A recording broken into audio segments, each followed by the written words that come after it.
The richest person in history? It's not a name you'll find on Forbes or in the headlines of today's financial news. In fact, most people have never even heard of him. He wasn't a tech billionaire or an oil tycoon, but a 14th century African king, Mansa Musa, ruler of the Mali Empire. His story is as extraordinary as it is overlooked. Mansa Musa's wealth was so immense, so legendary that modern economists can't even put a number on it. Some say he was richer than anyone before or since, his fortune measured in mountains of gold. The Mali Empire, stretching across West Africa, was once the world's economic powerhouse. Its influence reached far beyond its borders, shaping trade and culture across continents. This wasn't luck, it was strategy. Mansa Musa and his predecessors built their empire with careful planning, diplomacy, and a deep understanding of commerce. Mali sat atop the world's richest gold mines, and in the medieval world, gold was the ultimate global currency. The empire's mines supplied nearly half of the old world's gold, but gold alone wasn't enough to make Mali great. Wealth needed to move, to be traded, to grow. Mali's rulers mastered the art of trade, controlling the arteries that linked Africa to Europe and the Middle East. Caravans crossed the Sahara carrying gold, salt, and ideas. For centuries, much of the gold in European crowns and treasuries started its journey in Mali.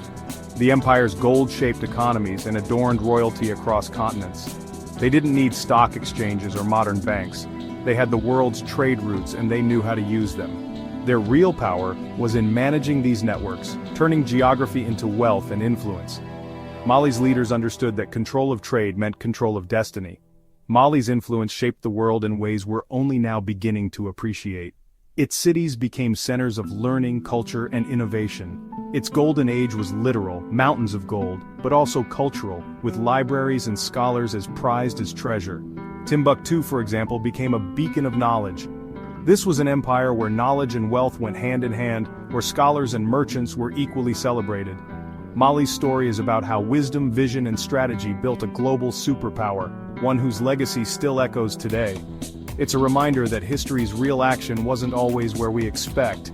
Sometimes the richest stories are the ones waiting to be rediscovered. Mali's economic engine ran on a simple but powerful trade: gold for salt. This exchange was the lifeblood of the empire, fueling its rise to greatness and shaping the destiny of West Africa for centuries.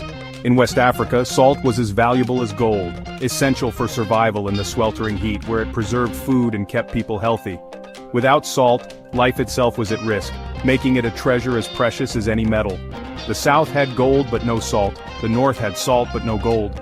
This natural imbalance set the stage for one of history's most important trade networks, linking distant peoples through mutual need. Camel caravans, sometimes stretching for miles, hauled heavy salt slabs across the vast, unforgiving Sahara to Mali's bustling markets where gold awaited in exchange. These journeys were perilous, but the rewards were immense. Mali's rulers didn't just trade, they controlled the routes, taxed every transaction, and secured the roads with their formidable army. Their power rested on their ability to keep trade flowing safely and efficiently. Market cities like Niani, Jenny, and Timbuktu thrived as crossroads of commerce, drawing merchants, scholars, and travelers from across Africa and beyond. These cities became legendary centers of wealth and culture. Every merchant paid a toll, every ounce of gold and pound of salt was taxed. This system filled Mali's coffers and funded its grand ambitions from palaces to armies. Once the trade routes were set, they became highways for more than just gold and salt. Ivory, kola nuts, fine textiles, weapons, and even rare books flowed through Mali's markets, enriching the empire's culture and economy. Mali became Africa's ultimate crossroads, connecting continents and cultures. Traders from North Africa, the Middle East, and even Europe mingled in its markets, exchanging not just goods but ideas and traditions. The empire's wealth came not just from resources but from controlling the flow of goods. Mali's leaders understood that true power lay in managing the exchange itself. The Sahara wasn't a barrier, it was Mali's superhighway, a vast open road that brought the world to its doorstep and sent its influence far beyond its borders. This mastery of trade turned Mali into a continental hub, a place where fortunes were made and empires were shaped. The empire's prosperity was built on what it controlled, not just what it owned. By regulating trade, Mali ensured its continued dominance and stability. Mali's genius was in transforming geography into power, turning deserts into highways and markets into magnets for the world's wealth. That's how a kingdom became a global economic force, by mastering the art of exchange and making the world come to its door.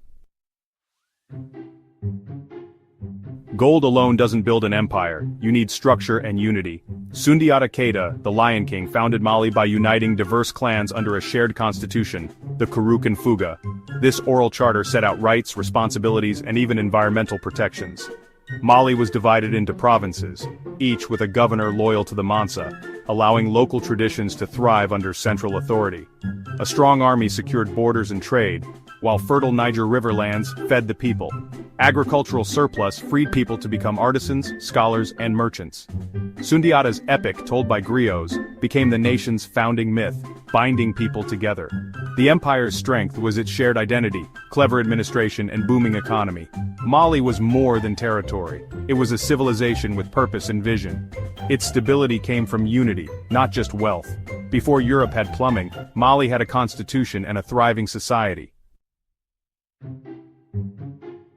Timbuktu wasn't remote, it was the center of the world. At the crossroads of desert and river, it became a hub for trade and learning. The University of Sankore and its madrasas attracted scholars from across the Islamic world. Timbuktu's libraries held hundreds of thousands of manuscripts, more than most European cities. The city traded in books as much as gold, with scribes producing works on science, law, and philosophy. Commerce and scholarship fused, creating a cosmopolitan culture. Timbuktu's mud brick mosques and universities reflected a blend of African and Islamic traditions. It was a beacon of knowledge, prosperity, and tolerance in the heart of Africa. The world first truly discovered the staggering wealth of Mali when Mansa Musa, the empire's legendary ruler, set out on his epic pilgrimage to Mecca in 1324. This was no ordinary journey. It was a spectacle that would leave a mark on history.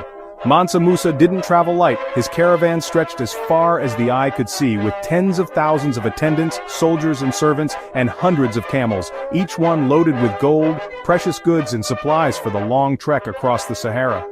When Musa arrived in Cairo, he stunned the city with his generosity. He handed out so much gold to the poor, merchants and officials that the value of gold plummeted, causing a financial crisis that rippled through the region for years. His acts of charity were legendary, but they had unintended consequences. The sudden flood of gold triggered a regional recession. Imagine being so wealthy that your good deeds accidentally destabilize an entire economy. News of Musa's wealth and power spread like wildfire.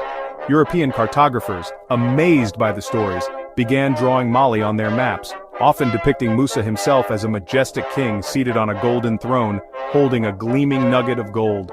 The pilgrimage didn't just boost Mali's fame, it forged powerful new connections with the Islamic world.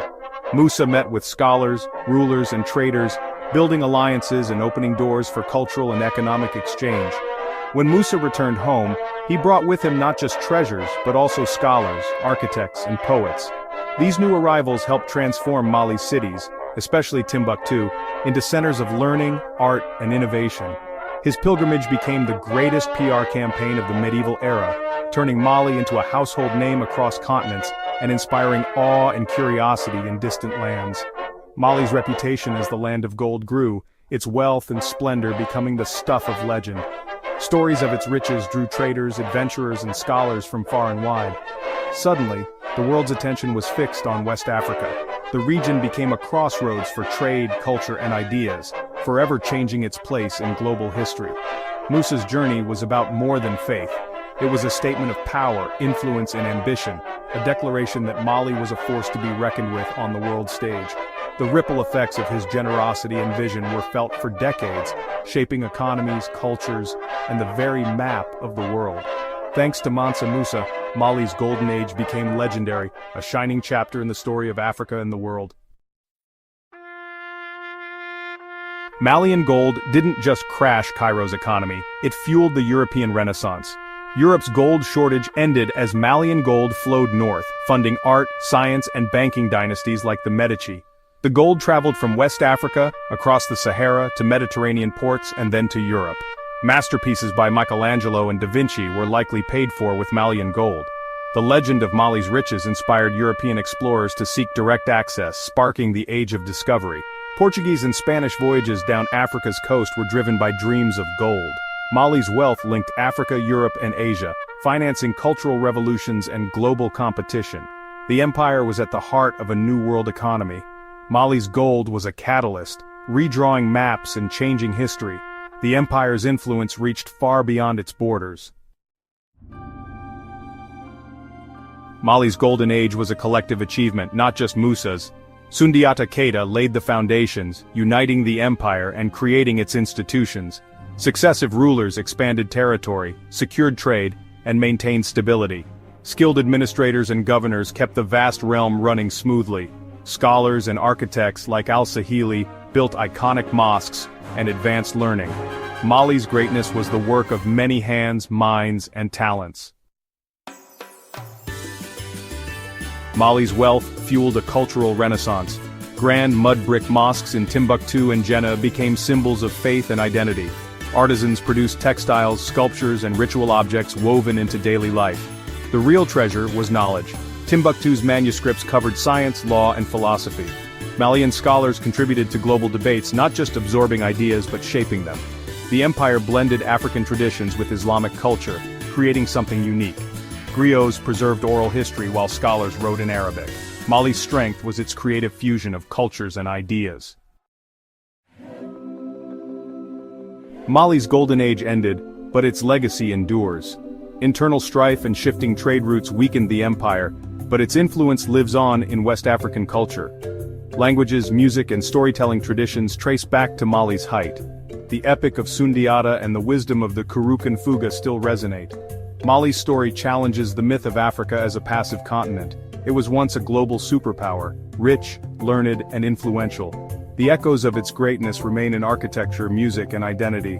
Mali's history reminds us to look beyond the usual centers of power for stories of brilliance and possibility.